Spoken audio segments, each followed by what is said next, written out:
And the street of Jerusalem will be full of children. The old men will sit on the bench. Look at this. Without guys. walls. This is the days, guys. Sometimes you see the children take play. a little bit of time too. And is there not a totally different feeling in this corner of Jerusalem? Yeah, look at the two little girls walking by themselves. I know. Safe. Wow, they make my day, believe me. I almost melt here.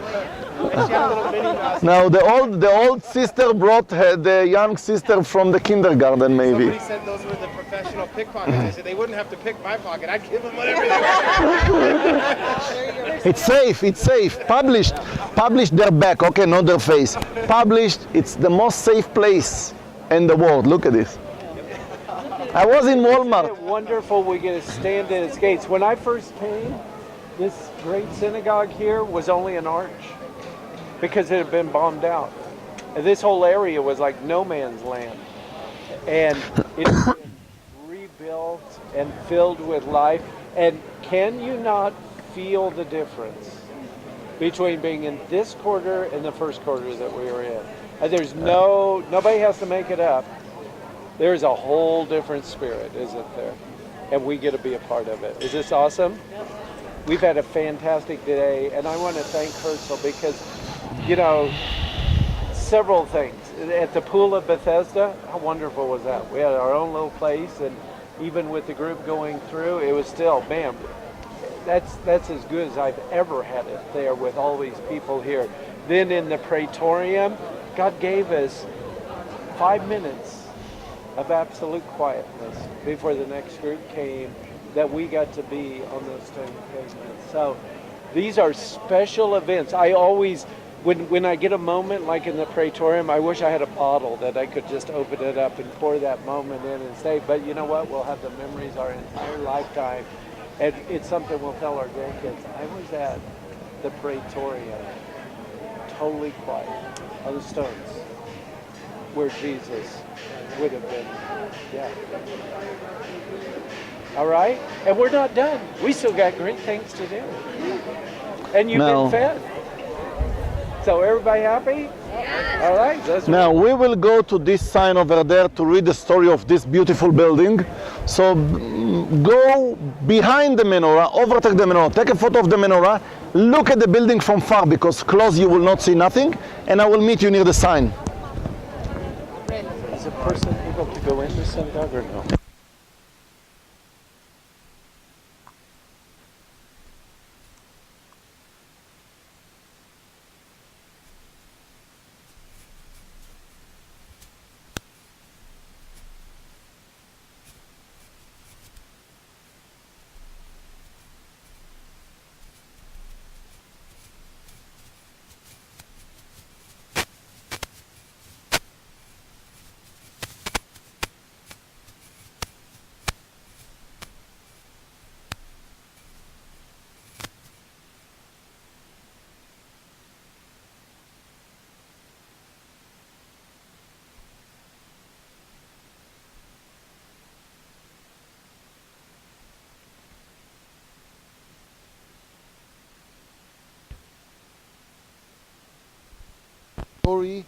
Guys, if you are far and you still have carried a headset, okay, so listen to the story, the CV of this project.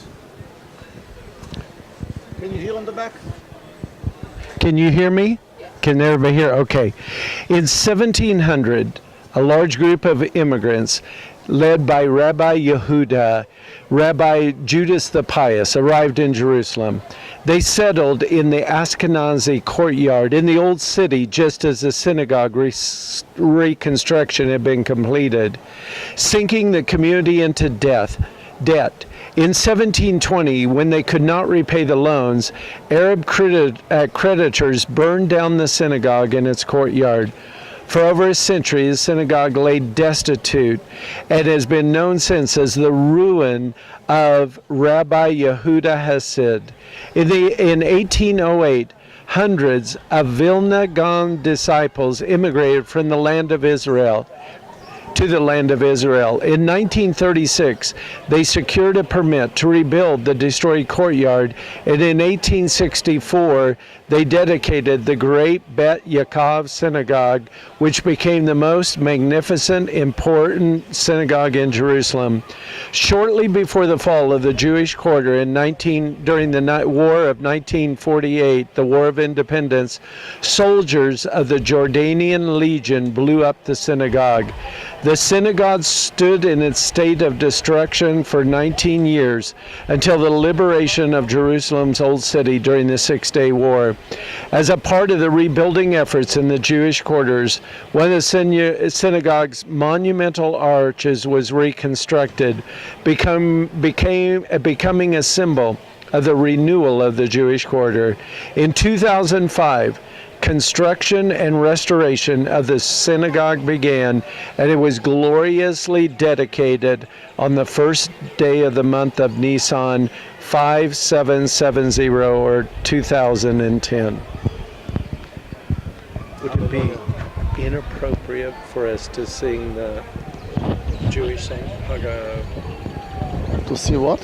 Would it be inappropriate for us to sing that Jewish song here? Ah, which song? The No, it's okay, excellent. But if you don't mind, before I want to finish this story,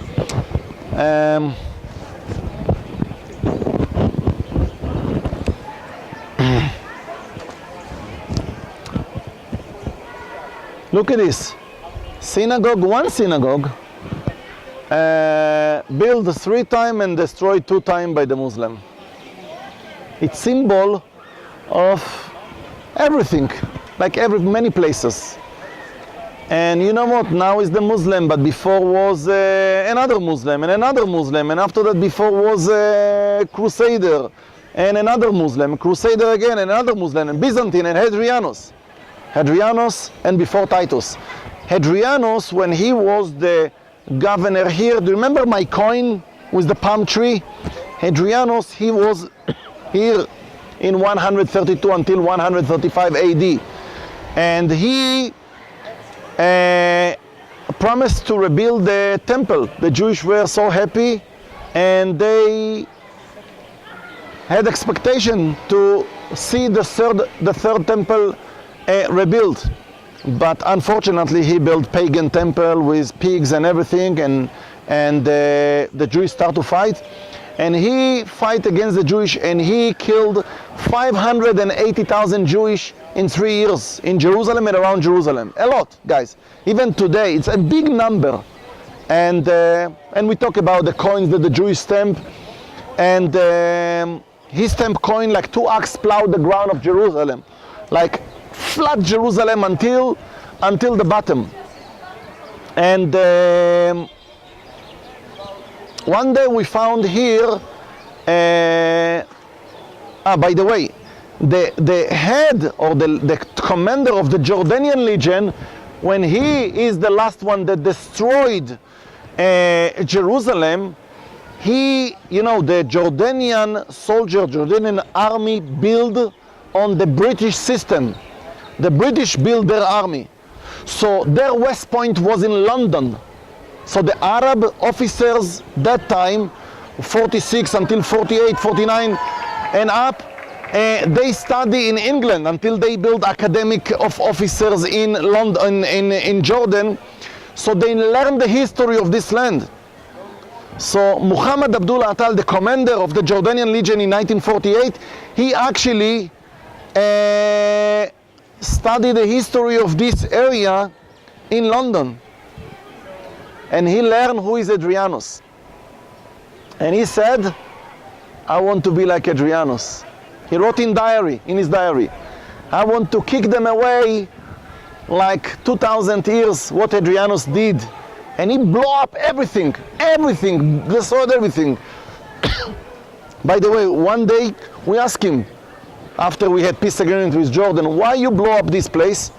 He said it was high location, strategic location for the snipers. But I will ask him, 4 synagogue was below the surface of the ground. He didn't know what to say. We know the truth. But When we dig here after 67 all the way up until 82, this area, it was the most massive project of digging, archaeological site. And we found the head, not the real head, the statue of the head of Hadrianus. We put this stuff at the Israel Museum. One guy heard that the exhibition opened. This guy was from here from 1948. He was one of the warrior. And by the way, 69 Jewish killed in this Jewish quarter at that war. And the bodies was outside everywhere when the Jordanian took over the place. And we received permission, UN, Jordanian, to pick up the body. And behind this building, we buried all the people, all the bodies in Brothers' Tomb. Exactly above the green shader over there, we, little more to the right, the green shader on the corner behind the umbrellas.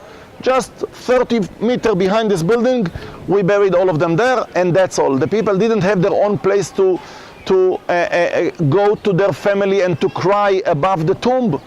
So what we did, we built for them place in Herzl's, Mount of Herzl's, where is the military cemetery of Israel, memorial site. The family can come and cry. Later on, we move, when we liberate all this area, we move all the bodies from here to the Mount of Olives. So we have 3 places: the tomb until 67, the tomb from 67, and the memorial site at Mount of Herzl. So one guy that he was one of the fighters here at 1948, he realized that we found the statue, the head of Hadrianus.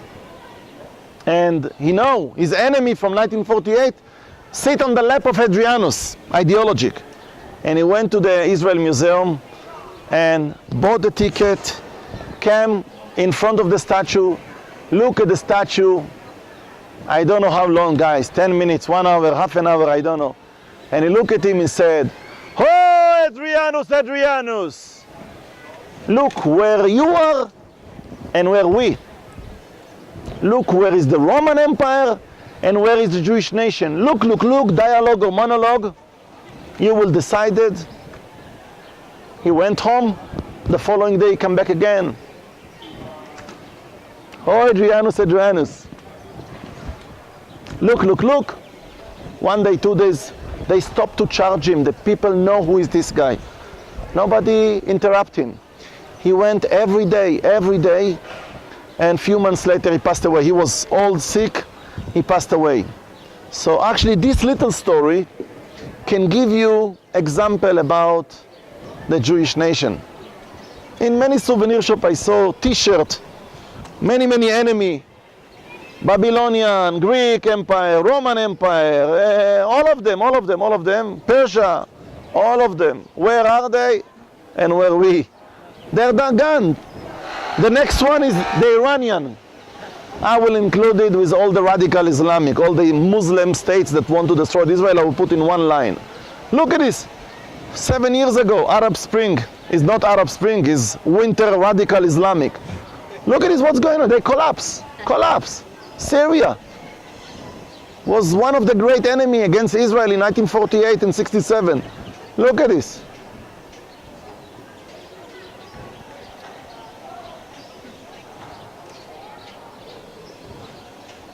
If you want to share something. Yeah. Okay.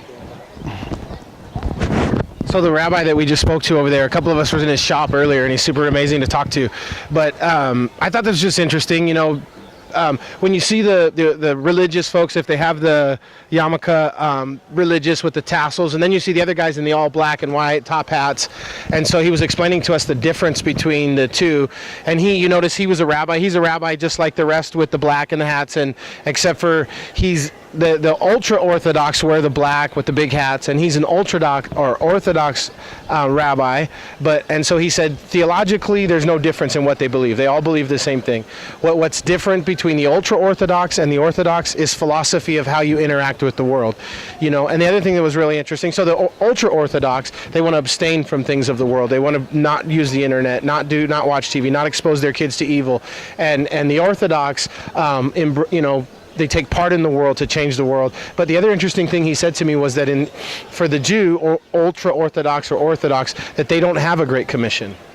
You know, for us, like we're motivated by what Jesus said at the end of his life for us to go into all the nation and share the gospel, and you know, but he said the Jew doesn't have that call of God according to the Old Testament. So I thought that was cool and interesting. Thank you. I can't find the scripture off the top of my head that